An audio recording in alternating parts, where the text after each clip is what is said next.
I know it has not been easy for people on different sides of this issue, and I have listened to most of this debate. And, you know, for a number of years, Republicans have been calling for reforms in this area. And it's not just about because our constituents are now affected by crime. I think in general, crime is a concern for government. It is one of the most fundamental duties that we have in this chamber is public safety, because without public safety, we lose our social contract. We lose the whole reason why we have government. We come together as a democracy. And so I think the erosion that we're seeing goes far beyond safety in the sense of being safe in your property and your homes. But it also is about where we are going as a state. And I've heard comments about, you know, this legislation, looking to incarcerate children. It really isn't what it's about. And it's certainly not a time to celebrate today. I don't spike the football on this piece of legislation. I think pieces of it are very reactive because we are getting into a situation where the public's temperature is rising so high that we have no other choice but to have these types of conversations in this chamber, no matter how much, you know, people don't want to. And some of it is about accountability. The public expects us to put more accountability on the books.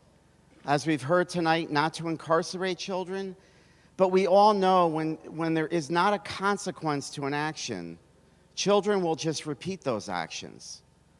When I went and visited a school in Wallingford a number of years ago, before the pandemic, they dealt with high-risk teens. And back then, the teachers said to me, we have a very difficult time dealing with our population of children because we try to teach them that there is consequences to their action. And we discipline them and punish them in school. And it works for these children. But when we let them go out on the weekend and they're able to steal a vehicle and there isn't a consequence, it undoes all the work that we've done throughout the week. And I think that's the conversation that we are trying to have here today.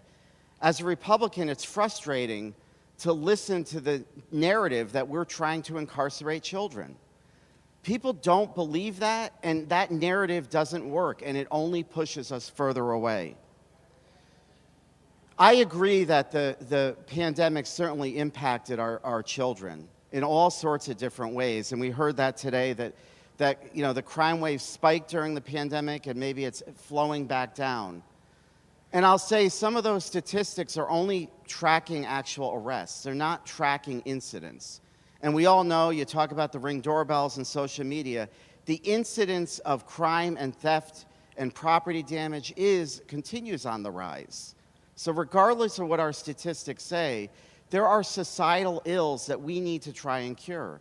And yes, it is with diversionary programs. But I think it's also with things that we do in this chamber. When COVID hit, especially in my household, I sort of had the tale of two cities. I had a child that went to an urban school, and I had a child that went to a suburban school. She missed about 8 weeks of school and was back into a normal setting because the district wanted it to happen, and they made it happen. My son, who attended an urban school, remained home, isolated, learning in his basement. Two very different approaches, and now we talk about the impacts that had on the kids. Well, who did that to the kids? It was government. And for me, I was frustrated when they were cutting down the nets on the basketball courts and denying outdoor activity. Those have consequences for our children. And so while this legislation is reactive in attempting to address crime and some accountability that people are calling for, and frankly, I don't think it does enough, we need to remember what government did to our children through COVID and still are doing. Our daycares, the children are still masked. So we have a lot of work to do. You know, when we talk about the GPS bracelets, I am sympathetic to that issue. I'm not sure they will be effective. But I think the courts need the tools to put those bracelets on, because what was compelling to me when we heard of the mom in Hartford who lost her son. And she said at the press conference she pleaded with the judge to keep that bracelet on her son because it was the only way that she could have some level of control over him. So it's not about stigmatizing the child. It's not about punishing the child. It's about giving our court system the tools to help the parents that are dealing with a troubled teen and to be able to help get them through a process. And I think sometimes this whole debate, it has been politicized. It's been very divisive. And I think it's unfortunate for our children. And so I don't spike the football today. I think it's only the beginning of a long process that we're going to need to talk about. You know, I fear after this legislation is passed, we are going to continue to see a proliferation of the car thefts, of the catalytic converters. These thefts are evolving into different things that we need to be able to react to.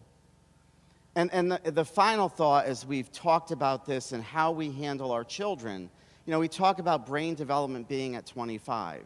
And I think I've accepted that science. It's there. So when we pass legislation like commercializing marijuana, legalizing gambling, we've got to consider what impact it is having on those brains 25 and under. Because the challenges that they have right now, and I believe our legislature has put great burdens on these kids, on top of the impacts of social media, that we are only beginning to see. And so we have our work cut out for us, no doubt, with looking at appropriate diversionary programs and more innovative ones that are addressing all these modern-day sins that are thrusted upon them. But I do think we have to remember the accountability piece for the people that are crying out to be safer in their homes and also to keep their own children safe and protected from the bad behavior that they are exposed to.